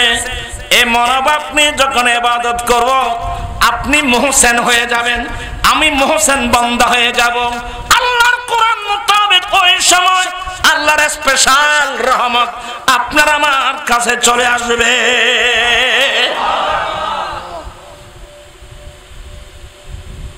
আমি বহুত কঠিন আলোচনা করি তোমার নবীদের গেলে, ইন্না রাহমাতাল্লাহি করিবুম মিনাল মুহসিনিন, আল্লাহর খাস রহমত মুহসিন বান্দাদের একেবারে কাছে।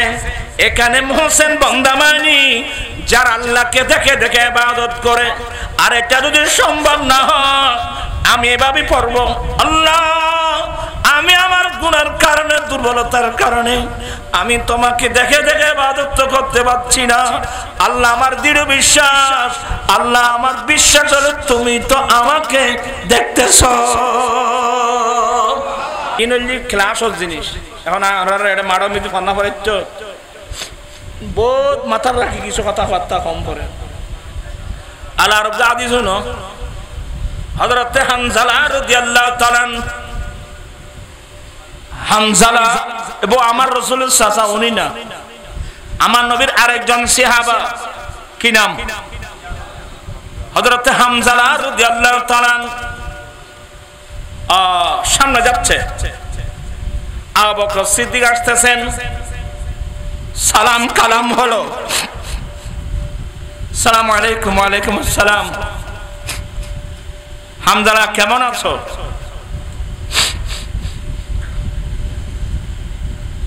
হযরত হামজালা কি উত্তর দিলেন? নাফাকাল হানজালা, আবু বকর হানজালা তো আজকাল মুনাফিক হয়ে গেছে। কি? নাফাকাল হানজালা, আবু বকর হানজালা তো আজকাল মুনাফিক হয়ে গেছে।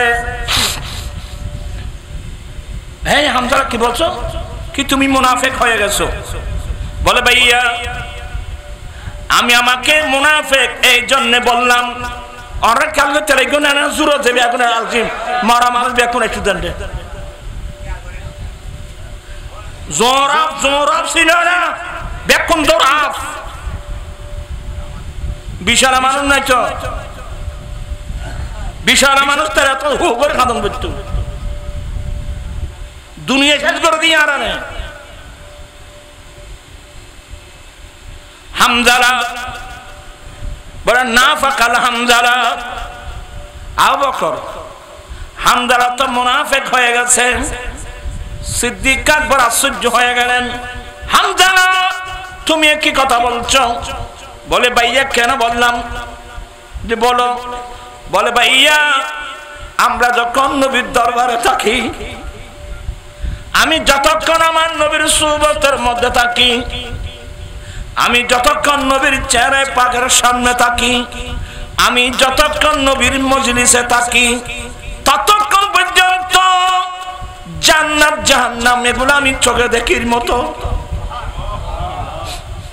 আমার মধ্যে আল্লাহর ভয়, সমস্ত শরীরের রুম খারাপ হয়ে যায় আল্লাহর ভয়ে। কিয়ামতের কঠিন আলোচনা, কিয়ামত যে কেমন কষ্ট। আমরা যখন নবীর দরবারে থাকি, নবীর মজলিসে থাকি, দুনিয়ার কোনো খবর থাকে না। আমাদের কাছে আল্লাহ রাসূলের খবর, জান্নাতের খবর, জাহান্নামের ভয়ে আমরা তরতর করে কাঁপি। দুনিয়ার কোনো খবর থাকে না। আর যখনই আমি নবীর দরবার ফেলে যখন বাড়ির দিকে যাই, তখন ছেলে মেয়েদের দিকে খেয়াল, ব্যবসা বাণিজ্যের দিকে খেয়াল, দুনিয়াবি খেয়াল এসে নবীর দরবারে থাকতেন আল্লাহর যে প্রেম ভয় আমার অন্তরের মধ্যে থাকতো। নবীর দরবার ফেলে যখন বাড়িতে যাই, তখন আস্তে আস্তে দুনিয়ার খেয়াল আমাদের মধ্যে এসে যায়।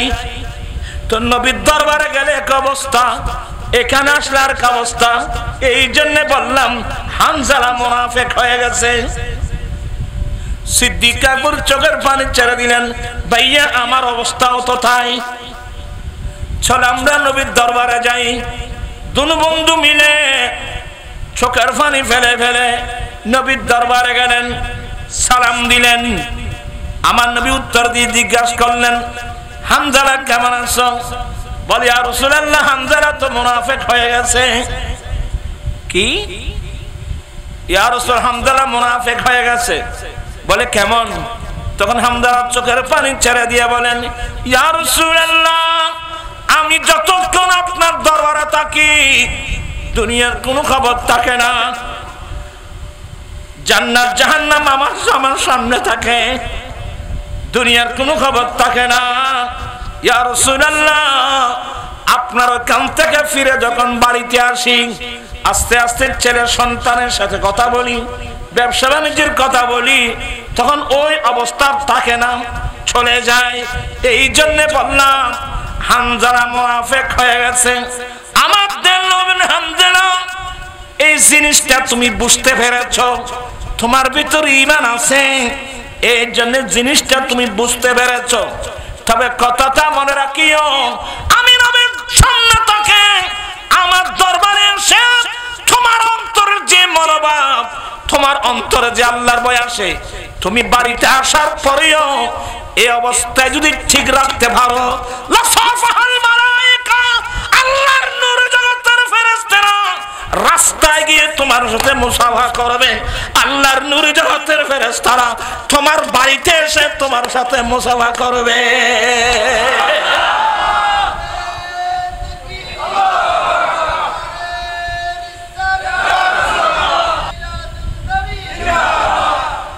লাসাফাহাতিল মালায়েকা, এই অবস্থা নিয়ে যদি তুমি ঘরে যাওয়ার পরেও এই অবস্থার মধ্যে ঠিক থাকতে পারো, আল্লাহর নূরি জগতের ফেরেশতারা রাস্তায় রাস্তায় গিয়ে তোমার সাথে মুসাফা করবে, তোমার ঘরের মধ্যে গিয়ে ওরা তোমার সাথে মুসাফা করবে।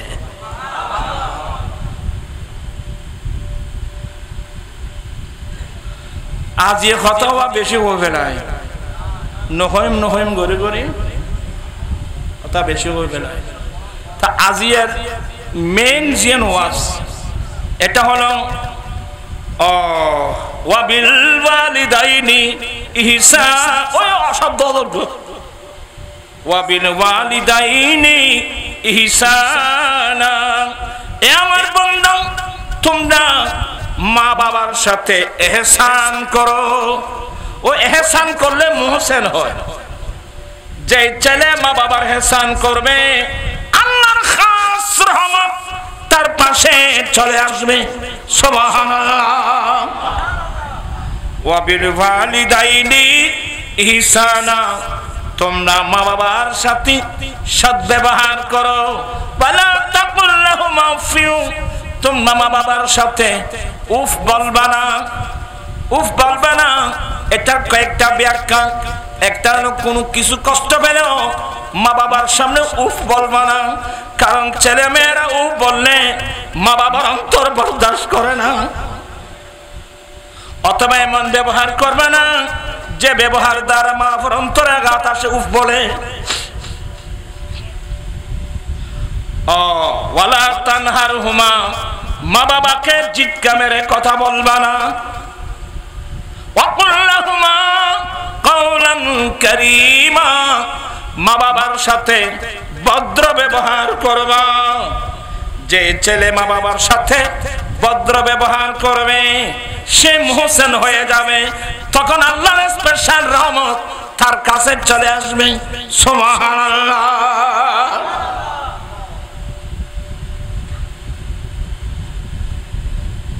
11 হাদিস আমার নোট আছে। একজন হযরত আনাস বলেন, নবী গো, বড় আশা ছিল মায়ের খেদমত করব। মা তো আমাকে ফেলে আগে আগে কবরস্থানে চলে গেছে। ইয়া রাসূলুল্লাহ, আমার বড় আশা ছিল মায়ের খেদমত করব। মা তো আমাকে ফেলে কবরস্থানে চলে গেছে, এখন আমি কিছু করতে পারবো? আমার নবী বলেন, হ্যাঁ পারবে তো।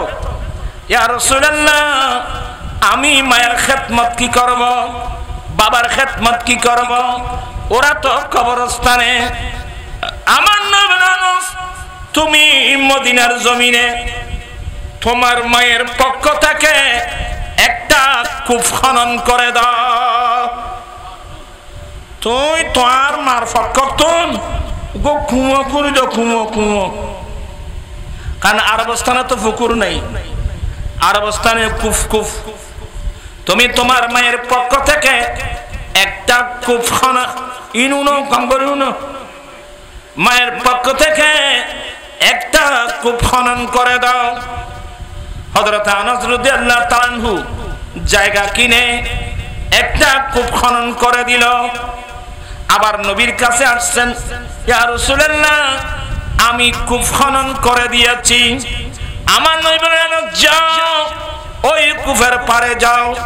কূপের পাড়ে গিয়ে আল্লাহর কাছে ফরিয়াদ করো, আল্লাহ, আমার মা উম্মে সুলাইমের পক্ষ থেকে আমি এই কূপখানা খনন করে দিলাম। যতগুলো মানুষ এই কূপের পানি দিয়ে উযু বানাবে, গোসল করবে, পশু পাখি এই কূপের পানি পান করে পিপাসা নিবারণ করবে, আল্লাহ এগুলোর সওয়াব আমার আম্মা উম্মে সুলাইমের রূহের মধ্যে পৌঁছিয়ে দাও। হযরত মুআয রাদিয়াল্লাহু তাআলা আনহু দেখলাম এভাবে প্রায় 10-11টা হাদিস। আমার রাসূল বলছেন, তুমি তোমার বাবার পক্ষ থেকে, তুমি তোমার মায়ের পক্ষ থেকে একটা কি খনন করে দাও, কূপ খনন করে দাও। কুয়ো করে দিতে বইদের। এখানে গিয়ে আমি থমকে গেলাম, কারণ আমাদের দেশে পানির কোনো আল্লাহর রহমতে কোনো অভাব নাই। ওয়াজিম বুঝতে, হাদিস বুঝতেও সমস্যা আছে। আমাদের দেশে তো আল্লাহর রহমতে পানির কোনো অভাব আছে? এখানে টিউবওয়েল, ঝর্ণার পানি, টিউবওয়েলের পানি, পুকুরের পানি, নদীর পানি, খালের পানি, আল্লাহর রহমতে তো আমাদের দেশে পানির কোনো অভাব নেই। এখন নবী তো খুব খনন কথা বলছেন। এই হাদিসের আলোকে আমি কি কাজ করব? আমি আপনাদেরকে কয়েকটা জিনিস বলবো। আল্লাহর রহমতে পানির কোনো কি নেই, অভাব নেই। আমি এখন কি করব? আল্লাহ আমাকে তৌফিক দিয়েছেন, মসজিদের পাশে পুকুর আছে। মসজিদের পাশে কি আছে? পুকুর আছে, কিন্তু পুকুরের বড় একটা ঘাট নাই। পুকুরের একটা ওঠানামা করার ঘাট নাই।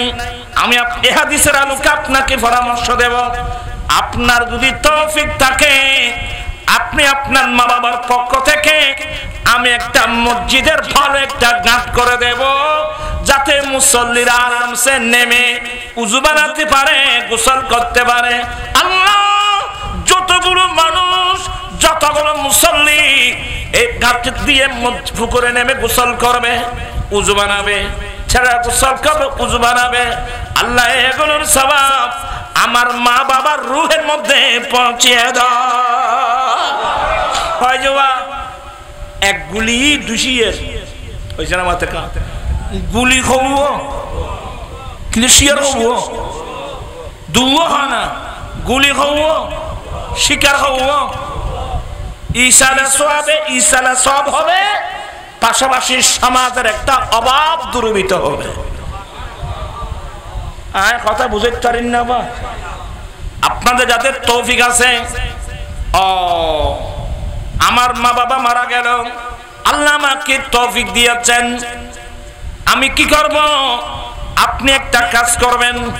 আমার সমাজে অনেক গরিব মানুষ আছে, আমার সমাজের মধ্যে অনেক গরিব মানুষ আছে। আমি এই বছর আমার মা বাবার ইসার সবের উদ্দেশ্যে আমি একটা রিক্সা হয় না কিনে রে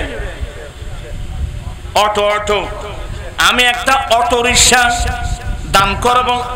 আমার পাড়ার এলাকার অনেক গরিব মানুষ আছে, আমি আমার মা বাবার পক্ষ থেকে ঈসার সবের উদ্দেশ্যে একটা অটো রিক্সা দান করব। ভাই আমি তোমাকে এটা আমার মা বাবার পক্ষ থেকে দান করলাম, এটা চালিয়ে তুমি তোমার পরিবার চালাবা। আল্লাহ এগুলোর সওয়াব আমার মা বাবার রূহের মধ্যে পৌঁছিয়ে দাও। কথা বুঝে পারি না ওনারা।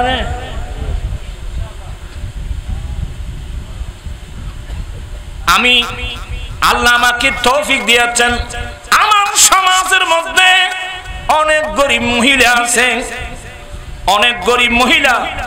আজকে যে সমস্ত মহিলারা বিপদগামী হয়ে ওই গ্রামীণ ব্যাংকে গিয়ে সুদের উপর কি আনতেছে, নামাতে মানুষ নামাতে হমাতে ব্যাকুল করে আসার মানুষ ব্যাকুল বাজিবে। আজকে আমার সমাজের অনেক গরিব মহিলা কোথায় গিয়ে গ্রামীণ ব্যাংক বিভিন্ন এনজিও সংস্থার কাছে গিয়ে কিস্তির উপর টাকা আনতেছে। যে কিস্তি পরিশোধ করতে না পারে কত মহিলা নিজের সতীত্ব হারিয়েছে, কত মহিলার স্বামী হারিয়েছে, কত মহিলারা আত্মহত্যা করতে হয়েছে। অতএব আমি আপনাদেরকে বলে যাচ্ছি, আপনারা যারা পয়সাওয়ালা মানুষ, আমার মা বাবার ইসালে সাবের নিয়তে এই বছর আমি আমার ফারার 5 জন গরিব মেয়েকে 5টা সেলাই মেশিন দান করব। বা দেখা কথা বুঝে জানেন না, আয় বছর আর মা বাবার পক্ষতন 500 সেলাই মেশিন। 500 সেলাই মেশিনের দাম কত? 10,000 টাকা ধরো না, 50,000 না হলেও আমি 2টা 5টা হলো কমসে কম 2টা সেলাই মেশিন দান করব। অমুক অমুক মহিলা, আমি তোমাকে আমার মা পক্ষ থেকে এই সেলাই মেশিনটা দান করছি। তুমি ঘরে বসে বসে কাপড় সেলাই করা শিখবা। কাপড় সেলাই শিখতে পারলে তোমাকে গ্রামীণ ব্যাংকে গিয়ে সুদের উপর তাকানোর প্রয়োজন নাই। ফারা ছোট ছোট ছেলে মেয়েদের কাপড় সিলাই, তুমি তোমার সংসার চালাতে পারবে। আই কথা ওরা বুঝতে পারি না রে। এই দ্বারা লাভ কি হইব? দেখবে যে মাইফল আস্তে আস্তে ওই গ্রামীণ ব্যাংকে গিয়ে সুদের উপর টাকা আনা, বিভিন্ন সংস্থার কাছে গিয়ে টাকা এনে নিজে ধ্বংস করা, ধ্বংস থেকে নিজে বাঁচবে। এবং আপনি বলবেন আল্লাহ এরা সিলাই মেশিন চালিয়ে ছেলে মেয়েদের কাপড় চোপড় সিলাই যে সংসার চালাচ্ছে, আল্লাহ এগুলির সওয়াব আমার মা বাবার রুহের মধ্যে পৌঁছিয়ে দাও। আই আর কথা বুঝে থাকছি না আজি আর হইতে না বেশি মাইফুট এতে এটা কিন্ন ওয়াজ উনিবে কম, আমল গরিবে বেশি। আর এখন ওয়াজ উনি আমল নগরী।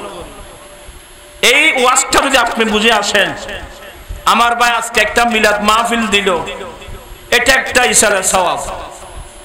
এই পর্যন্ত যতগুলো কোরআন হাদিসের আলোচনা মাসনা মাসায় বানানো হয়েছে, এগুলো সব আল্লাহ তার মুরব্বীদের রুহের মধ্যে আল্লাহ পৌঁছিয়ে দিন, আমাদের রুহের মধ্যে পৌঁছিয়ে দিন। পাশাপাশি আমি যে আলোচনাটা করলাম, অনেক ছেলে আছে যারা পয়সার অভাবে ফর্ম ফিল আপ করতে পারতেছে না। মানুষ আছে পয়সার অভাবে চিকিৎসা করতে পারছে না। মেডিকেল গেলে তো বুঝতে পারবেন। আপনার তৌফিক আছে, আপনি যদি বলেন এই তোমাদের কি সমস্যা, আমার এই সমস্যা, আমি চিকিৎসা করতে পারছি না, আমার ওয়াইফের দুরবস্থা, আমার বাবার দুরবস্থা, আপনি যদি বলেন দাও আমি তোমাকে 20,000 টাকা দিলাম, 10,000 টাকা দিলাম, এগুলো দিয়ে তুমি চিকিৎসা করো, আল্লাহ এগুলো সওয়াব আমার মা বাবার রূপের মধ্যে পৌঁছিয়ে দাও। তাহলে হবে কি? ইসালে সওয়াব হবে, সমাজের বড় বড় অভাব কি হয়ে যাবে। আমি কি জিনিসটা বোঝাতে পারলাম? ইয়া নবী সালাম, আপনারা দোয়া করবেন এই মাহফিলের সব যেন তার রূহের মধ্যে, আমার রূহের মধ্যে, বাবার রূহের মধ্যে যেন আল্লাহ পৌঁছে দেয়, মার হায়াতের মধ্যে যেন আল্লাহ বরকত দান করে, নেককার ছেলে সন্তান আল্লাহ যেন হায়াত দরাজ করে। এলে বেগুনলে দোয়া করিবে দেরি। আল্লাহুম্মা আমিন। রব্বানা যালামনা আনফুসানা وإن لم تغفر لنا وترحمنا لنكونن من الخاسرين رب العالمين। আমার বাবুল হাসান সাহেবের পরিবার বর্গের উদ্যোগে আয়োজিত আজকের মাহফিল কবুল করে নাও। লাইটিং, প্যান্ডেল, স্টেজ, তবরকাতের ব্যবস্থা কবুল করে নাও। আল্লাহ শুরু থেকে পর্যন্ত যতটুকু কোরআন সুন্নাহর আলোচনা হয়েছে, দুরূদ সালাম, কিয়াম, মিলাদ, এগুলোর সওয়াব সোনার মদিনায় মাহবুব নবীর চরণে পৌঁছে দাও। আহলে বাইত রাসূল, সাহাবাত রাসূল, তাবেঈন, তবে তাবেঈন, আইম্মায়ে মুজতাহিদিন, মুহাদ্দিসিন, মুফাসসিরিন, সমগ্র আউলিয়া ইকরামদের দরবারে দরবারে পৌঁছে দাও। আয় আল্লাহ সকলের মাকামাত কিয়ামত পর্যন্ত বুলন্দ করো। আল্লাহ সৈয়দ আওয়াজ মোহাম্মদ আবুল হাশেমের আব্বা কবরস্থানে, আল্লাহ আমার আব্বারাও কবরস্থানে, আমরা যাদের মহব্বতের আব্বা আম্মা যারা কবরস্থানে, আয় আল্লাহ মনকে মন টনকাটন মাটির নিচে এতিমের মতো শায়িত আছে। আল্লাহ আজকে আমার একজন ভাই নানুপুরের শাহ আলম সওদাগর আজকে কবরস্থানে চলে গেল। আয় আল্লাহ এভাবে যত মা বোন, আত্মীয় স্বজন, মুহিব্বিন, মুরিদান, মুতাল্লিকিন যারা কবরস্থানে, আল্লাহ বিশেষ করে ফিলিস্তিনের হাজার হাজার মুসলিম ভাই বোন, আল্লাহ কত বিক্ষত হয়ে শাহাদত বরণ করে কবরস্থানে, আল্লাহ প্রত্যেকের রূহের মধ্যে পৌঁছে দাও। আল্লাহ সকলের কবরকে বেহেশতের বাগান বানিয়ে দাও। আল্লাহ যারা, আল্লাহ যাদেরকে তুমি মর্যাদা, তাদের মাকামাত আরো বাড়িয়ে দাও।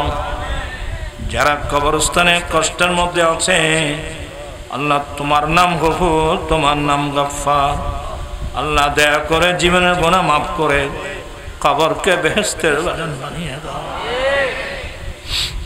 মাওলা করিম আমরা অনেক গুনাহ করেছি, কবিরা সগীরা, জেনে না জেনে ইচ্ছে অনিচ্ছে অনেক গুনাহ করেছি। আল্লাহ তোমার নাম গফুর, আল্লাহ তোমার নাম গফফার। দয়া করে আমাদের অতীত জীবনের গুনাহগুলো তুমি মাফ করে দাও। আব্বা জানের গুনাহ মাফ করে দাও, আম্মা জানের গুনাহ মাফ করে দাও, দাদা জানের গুনাহ মাফ করে দাও, দাদিজির গুনাহ মাফ করে দাও, নানা জানের গুনাহ মাফ করে দাও, নানিজির গুনাহ মাফ করে দাও, শাশুড় শাশুড়ির গুনাহ মাফ করে দাও, আত্মীয় স্বজনের গুনাহ মাফ করে দাও, প্রতিবেশীর গুনাহ মাফ করে দাও। আল্লাহ আমার মুহিব্বিন মুরিদানদের গুনাহ মাফ করে দাও। সারা পৃথিবীর মুসলিম ভাই বোনের গুনাহ মাফ করে দাও। আয় আল্লাহ আমরা তওবা করছি, আমাদের তওবা কবুল করো। আল্লাহ সাবেদ আবাতের আম্মার হায়াত দারাজ করো, আমার আম্মার হায়াত দারাজ করো। আমার আল্লাহ আব্বা আম্মা যারা যাদের আছে হায়াত দারাজ করো। এলমে বরকত দাও, আমলে বরকত দাও, নেককার ছেলে সন্তান দান করো। আল্লাহ আমার নাতিন, আল্লাহ আমার শাশুড়ির নামে মেহজা বিন হুমায়রা, আল্লাহ হায়াত দারাজ করো। আমার নাতি আল্লাহ নান বিন রায়হান হায়াত দারাজ করো, হিব্বান হায়াত দারাজ করো। এভাবে প্রত্যেকের ছেলে মেয়ের হায়াত দারাজ করো, নেককার ছেলে মেয়ে সন্তান দান করো। আল্লাহ এমন ছেলে, যে ছেলে সন্তান দ্বারা দুনিয়া আখিরাতের মধ্যে মা বাপ লাঞ্ছিত হয়, আল্লাহ এই ধরনের ছেলের সন্তান থেকে তোমার কাছে পানা চাই। আল্লাহ যে ছেলে সন্তান দ্বারা দুনিয়া আখিরাতের মধ্যে মা বাবার মুখ উজ্জ্বল হয়, এমন নেককার ছেলে সন্তান দান করো। আল্লাহ আমাদের আহলে সুন্নাত ওয়াল জামাত বাংলাদেশকে কবুল করো। আহলে সুন্নাত যুব পরিষদ ছাত্র পরিষদকে কবুল করো। আমার আঞ্জুমান রাসবিয়া নুরিয়া কমিটিকে কবুল করো। আহলে সুন্নাত প্রবাসী পরিষদকে কবুল করো। সারা পৃথিবীর বিশেষ করে বাংলার সমস্ত সুন্নি মুসলমানদেরকে একটা প্ল্যাটফর্মে আসার তৌফিক দান করো রব্বুল আলামিন। অনেক মুনাফিকের শক্তি আমাদের পিছনে লেগে ভাইয়ের মধ্যে দ্বন্দ্ব লাগিয়ে দিয়েছে। আল্লাহ এই মুনাফিক থেকে আমাদেরকে হেফাজত করো। আহলে সুন্নাত ওয়াল জামাত বাংলাদেশকে আল্লাহ তুমি হেফাজত করো। আল্লাহ তুমি জানো কারাই শয়তানি করতেছে। আল্লাহ আমি দেখতেছি না, আল্লাহ তুমি তো আলিম বেজাতিস সুদূর। আল্লাহ আলী তুমি সব জানো। আল্লাহ তুমি দয়া করে রহম করো। মাহবুব নবী সাল্লাল্লাহু আলাইহি সুন্নাত ওয়াল জামাত আল্লাহ তুমি হেফাজত করো রব্বুল আলামিন। যৌতুক মাদক আন্দোলনকে সাকসেস করে দাও। আল্লাহ সবাইকে পাঁচগানা নামাজি বানিয়ে দাও। মা বোনদেরকে পর্দানশীল বানিয়ে দাও। আল্লাহ আমার সঙ্গে যারা হাত উঠেছেন অনলাইনে, যে দেশ থেকে আজকের মাহফিল দেখছেন, প্রত্যেকের দোয়া দরখাস্ত কবুল আর মঞ্জুর করো। আল্লাহ বিশেষ করে আল্লাহ আমার একজন মুরিদ মাস্টার আবু সালেহ ফদুয়া, আল্লাহ জটিল কঠিন রোগে আক্রান্ত, আল্লাহ তাকে সেবা দান করো। আমার বড় ভাইয়ের একমাত্র মেয়ে উম্মুল খায়ের সাদিয়া জটিল কঠিন রোগে আক্রান্ত, আল্লাহ সেবা দান করো। আল্লাহ আমার ভাই তাহেরি রাত্র দিন সংগঠনের কাজ করতে, তার আব্বাও অসুস্থ, আল্লাহ সেবা দান করো।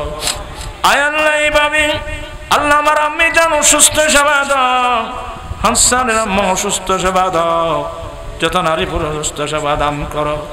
আল্লাহ মেডিকেলের মধ্যে গেলে বুঝা যায় হাজার হাজার নারী পুরুষ। মা বোন তোমার দরবারে বিকার টোলাম, মকবুল বান্দা সবাইকে সেবা দান করো।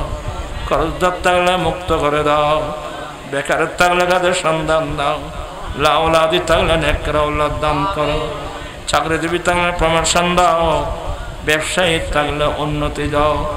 আল্লাহ জীবনে একটি বার হলেও সোনার মদিনার মুসাফির করো। মদিনার শরীফ না দেখায় মতের বিছানায় নিও না। বিহাক্কিনাল্লাহ ওয়া মালাইকাতুহু সাল্লু আলান নবী ইয়া আইয়ুহাল্লাযীনা আমানু সাল্লু আলাইহি ওয়া সাল্লিমু তাসলিমা। আল্লাহুম্মা সাল্লি আলা সাইয়্যিদিনা মাওলানা মুহাম্মদ মা'দাল জুদ ওয়াল কারাম বিহাক্কি লা ইলাহা ইল্লাল্লাহ মুহাম্মাদুর রাসূলুল্লাহ।